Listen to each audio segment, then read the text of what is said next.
அடுத்த வாரத்துல ஒரு புது ஐபிஓ லான்ச் ஆக போகுது. அது உங்களுக்கு எல்லாம் நன்கு அறிமுகமான doctor Agarwal's health care IPO.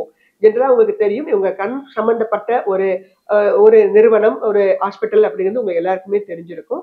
இவங்களுடைய பிரைஸ் பேண்டாக 382ல இருந்து 402 அப்படிங்கிற இடத்துல வச்சிருக்கிறாங்க. ஃபேஸ் வேல்யூ ரூ. 1 நிர்ணயம் பண்ணியிருக்கிறாங்க. இஷ்யூ சைஸ் 3027 கோடி.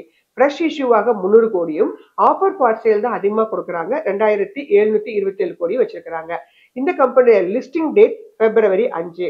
இந்த கம்பெனிக்கு நீங்க அப்ளிகேஷன் கொடுக்கறதாக இருந்தா ஜனவரி 29ல இருந்து ஜனவரி 31க்குள்ள கொடுக்கலாம். டாக்டர் அகர்வால் அப்படிங்கிற இந்த கம்பெனி 2010ல தொடங்கி நிறைய பிரான்ச்சஸோட இருக்கக்கூடிய ஒரு தரமான ஒரு ஹாஸ்பிட்டல். ஐ சம்பந்தப்பட்ட ஒரு ஹெல்த் கேர் நிறுவனம் அப்படிங்கிறதுனால முதல்ல வந்து லிஸ்ட் ஆகுது. ஸோ நீண்ட கால அடிப்படையில் வாங்குறவங்க இதை பத்தி சற்றே சிந்திக்கலாம்.